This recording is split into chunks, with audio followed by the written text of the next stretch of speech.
ತೊಂಡೆಕಾಯಿನ ತಂದಾಗ ನಾವು ಅದನ್ನು ಹಸಿದೆಯೂ ಸಹ ತಿನ್ಬೋದು. ಅದರಲ್ಲಿ ನಾವು ಪಲ್ಯ ಸಹ ಮಾಡಿಕೊಂಡು ಚಪಾತಿಗೂ ಮಾಡ್ಕೋಬೋದು ಅಥವಾ ಅನ್ನ ಸಾಂಬಾರಿಗೆ ಸೈಡ್ ಡಿಶ್ಶು ಸಹ ಮಾಡ್ಕೋತೀವಿ. ಈ ರೀತಿ ಸಾಂಬಾರನ್ನ ಮಾಡಿ ನೋಡಿ, ಸಿಂಪಲ್ಲಾಗಿ ಬೇಗನೂ ಸಹ ಆಗ್ಬಿಡುತ್ತೆ. ತೊಂಡೆಕಾಯಿ ಸಾಂಬಾರು ಮುದ್ದೆ ಅನ್ನದ ಜೊತೆಗೆ ತುಂಬ ರುಚಿಯಾಗಿರುತ್ತೆ. ಇದಕ್ಕೆ ಈರುಳ್ಳಿ ಬೆಳ್ಳುಳ್ಳಿ ಏನೂ ಬೇಕಾಗಿಲ್ಲ.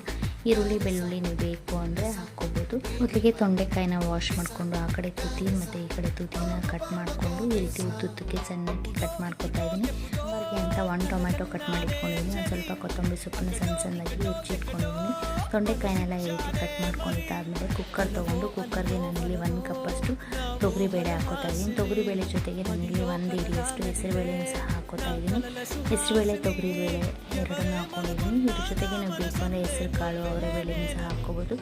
ನಾನಿಲ್ಲಿ ತೊಗರಿಬೇಳೆ ಮತ್ತು ಹೆಸರುಬೇಳೆ ತೊಗೊಂಡಿದ್ದೀನಿ. ಅದ್ರ ಜೊತೆಗೆ ನಾವು ಕಟ್ ಮಾಡಿ ಇಟ್ಕೊಂಡಿರೋ ಟೊಮ್ಯಾಟೊ, ತೊಂಡೆಕಾಯಿ, ಒಂದು ಸ್ವಲ್ಪ ಕೊತ್ತಂಬರಿ ಸೊಪ್ಪು ಹಾಕ್ಕೊಂಡು ಒಂದು 2ರಿಂದ 3 ಸ್ಪೂನಷ್ಟು ಸಾಂಬಾರು ಪುಡಿ ಹಾಕ್ಕೋತಾ ಇದ್ದೀನಿ. ರುಚಿಗೆ ತಕ್ಕಷ್ಟು ಉಪ್ಪು ಹಾಕ್ಕೊಂಡು ನೀರು ಹಾಕ್ಬಿಟ್ಟು ಬೇಳೆ ಬೇಯುವಷ್ಟು ನೀರು ಹಾಕಿ ಇದನ್ನು 1 ಅಥವಾ 2ರಿಂದ 3 ವಿಷಲ್ ಕೂಗಿಸ್ಕೊಂಡ್ರೆ ಬೇಳೆ ಮತ್ತು ತೊಂಡೆಕಾಯಿ ಎಲ್ಲ ಬೆಂದು ಬಿಡುತ್ತೆ. ಸಾಂಬಾರು ರೆಡಿಯಾಗುತ್ತೆ. ಸಿಂಪಲ್ಲಾಗಿ ಬೇಗನೂ ಸಹ ಮಾಡ್ಕೋಬೋದು.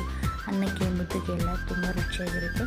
ಬೇಳೆ ಬೇಯಿಸ್ಕೊಂಡಿದ್ದಾದಮೇಲೆ ಲಾಸ್ಟಲ್ಲಿ ನಾನಿಲ್ಲಿ ಸಾಸಿವೆ ಜೀರಿಗೆ ಒಗ್ಗರಣೆ ಹಾಕ್ಕೊಂಡಿದ್ದೀನಿ. ಒಗ್ಗರಣೆನ ಹಾಕಿ ಮಿಕ್ಸ್ ಮಾಡಿಕೊಂಡು ಸಾಂಬಾರನ್ನ ಕಾಯಿಸ್ಕೊಂಡ್ರೆ ಬೇಳೆ ಸಾಂಬಾರು ರೆಡಿಯಾಗುತ್ತೆ. ತೊಂಡೆಕಾಯಿ